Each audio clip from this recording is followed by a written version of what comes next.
All right. Want to now look at, again, Cambridge Companion to Utilitarianism, looking at Chapter 10, Subjective Theories of Well-Being. So utilitarianism, of course, is, as these authors in this book are talking about, is really the theory that is concerned with well-being. And so, not surprisingly, as we've seen in a previous video, what do we mean by well-being? And how do we approach it? Well, let's just, again, have a look at sort of the general question. And I've put a little asterisk up here. It's the issue of when we talk about things are going well for a person, what do we really mean by a statement like that? We can say, well, my life would go well if some X were involved. What's that going to be? Well, you want to think about, okay, what can we substitute for X in here? How about the standard one? People say, oh, my life would go well if I won a lot of money, if I won a pile of money. Now, think about that. Think about the idea of winning a lot of money. My first comment, I think most people would say, oh, well, and you think about the commercials for getting into lotteries. It's like, think of what you can do with your winnings, right? So you see pictures of yachts and travel and houses and things that aren't themselves money, but they are the things that money can buy. Right? So that idea of bringing in money, what you're actually doing is you're really shifting the question a little bit in the sense of you're saying that money could cause my life to go well. It's not just having money, because money is ultimately the vehicle or the cause of well-being. Now, yeah, it could be the root of all evil and all that stuff, but let's say you use it for I don't know if yachts are necessarily all that valuable, but in the idea is that you would use the money to do stuff, maybe even give it to charity or all kinds of things. But the point is that the money itself is not really the object of value. It's not the intrinsic good, unless you're somebody like Ebenezer Scrooge, right, where you like money for the sake of it. When he goes into a restaurant and he wants to have more bread with his soup, right? And he really wants the bread. And he's got the money to buy it. And the waiter says, wow, that's going to be a little bit more money. And then he says, nah, no more bread. So he actually puts his money as more valuable than the bread. So money is not a vehicle. So now if you're that type, maybe money could be in there, but we might question the state of your soul if you were a miser. Anyways, but let's just take it for granted that money is a kind of vehicle. So we're not looking at vehicles of well-being, right? We're not, or causes. We're looking at something that is intrinsic. So we're trying to dig a little bit more into that in terms of utilitarianism. Now, even with the notion of it being intrinsic, there's different ways that philosophers in the utilitarian tradition think about it. So utilitarians are very focused on well-being, and then they start fighting about how to approach this notion of intrinsic well-being. What do we really mean? So in that sense, we should kind of consider a little bit more of what's going on in the article. Keep in mind that our issue here about things going well for a person, we're not about causes, okay? So I've looked at that one. It's also not about making the universe better, like adding value to the universe. And you might say, well, how do you do that independent of people? Well, you could, in a sense, make the argument that, like, here's a little thought experiment. Let's say you're working in your isolated mountain cave studio, and you're a great artist. You create this massive, wonderful, incredible work of art, and it's in a mountain cave. Nobody knows about it, just you. And after you create this great work of art, unfortunately, for some mysterious reason, you spontaneously combust and you disappear from the universe, but leave behind this great work of art. You might be able to argue that you added value to the universe, even though no one will ever see it or know of it. And you can make up other kinds of examples like this where we would think intuitively that value has been added to the universe, but no value for people. Like I don't know, if something happened to the Mona Lisa overnight and it was replaced by a complete duplicate, nobody knew, right? And we would say, well, there's been a loss of something, even if nobody knows about it. There's been a sort of degradation of value.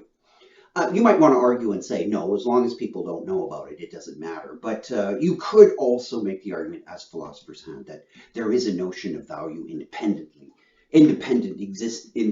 existing of us. But that's not what we're talking about here. We really are talking about intrinsic value for a subject. Okay, so that's the utilitarian thing. We're talking about subject intrinsic value for that. So what would be an example of that? That's non-vehicular and not completely objective in the sense of independent of us. Well, you could say something like health, right? That seems to be something. If I said, "Oh yeah, my life would go well if I'm healthy," um, it would be odd if someone said, "Well, what do you want to be healthy for?" I mean, people might understand. Oh yeah, you want to be healthy because then you can. Yeah, you love swimming, and right now you're not healthy enough to go swimming, and you want your health back so you can go swimming. Yeah, there are certain contexts in which we might put health into the vehicle category. But if someone said, no, I value health, it's just a good thing. I want my health, right? Or and go back in the tradition, Aristotle says, lots of things we ask for and we want them for the sake of other things, the vehicle account. But there's something that everyone agrees that we want. Everyone wants it. And everyone agrees that you don't want it for the sake of something. You want it intrinsically, that for its own sake, and that's happiness, right? Getting into Nicomachean ethics, that's the thing. We all want that. We all want happiness. And if someone says, what do you want happiness for? We would, there would be a little head scratching, like, well, what do you mean? What do I want it for? That's a weird question. All right, so not according to Kant, though, but that's another story. Anyways, in this notion now, we can still dig a little bit further because what we want to do is stay within the utilitarian framework, stay within this notion of things that are intrinsically important to the person's well-being, but we are looking at subjective accounts. So this brings up an old problem of that Plato talked about in his great little dialogue, a punchy little dialogue called Euthyphro, and it's where Socrates is talking to the main guy. His name is Euthyphro, and they're talking about the nature of the pious. Now, I've got other videos on the site that you can have a look at where I do talk about the Euthyphro in perhaps too much detail, but all I want to say here is that it raises the question of what does it mean? Do we want things really because they are good, or are the things good because we want them? So what is the real good part of them caused by, right? Not what does their good cause, but what causes their good.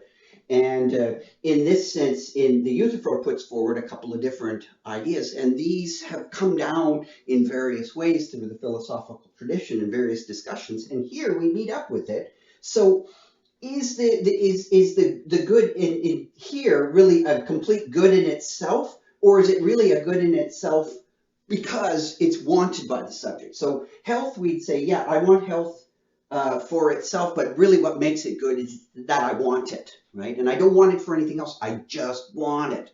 So that just wanting makes the health good, right? In that sense. And it's not good for something. I just want it, right? I just want happiness. That's it. No, there's no more to the story. If you take that line, that sort of the goodness of it is not for the sake of something, but the goodness of it is a result or an emergent property of it because of my desire, my want it. That is really the main point of a subjectivist or a subjective theory of well-being. It's kind of the I want it factor. I desire it. It's some kind of good that I want. And so we're not asking about these other kinds of things, like what makes a good moral life. Although some people, Aristotle, who I just talked about, does link up well-being and the good moral life. So there are, some issues to be discussed in all this. But roughly speaking, we're talking about it's good because I want it. So it's not wanted for something, I just want it. And that is what makes it good. And so health would be an example. Friendship. I just want friendship. I want to have friends. What for? Yeah, maybe in some cases I might talk about it, but I view a life without friends as something I don't want. So in that sense, you can compile these lists of things of goods, and they're good because they're wanted. Now, again, this is not the only way to do it, but in this subjective account, it is predicated on what is the desire or something tendency or whatever, some intentionality on the part of the subject in question. So you can have a look. There's all kinds of things that quote unquote make a person's life go well, and they're wanted for the sake of them, and they're just wanted not for the sake of anything else. Being respected is another one. I just want to be respected, and that's a common one. Now, there's a standard quotation. It pops up everywhere. It's written. It's by a philosopher, Peter Railton, and he going to put his finger on really what is the sort of, shall we say, the essence of this subjective approach. And he says something like this: if we want to maintain that some X is intrinsically valuable for S, right? So some X is intrinsically valuable for a subject, right? So some X is intrinsically valuable for some subject S.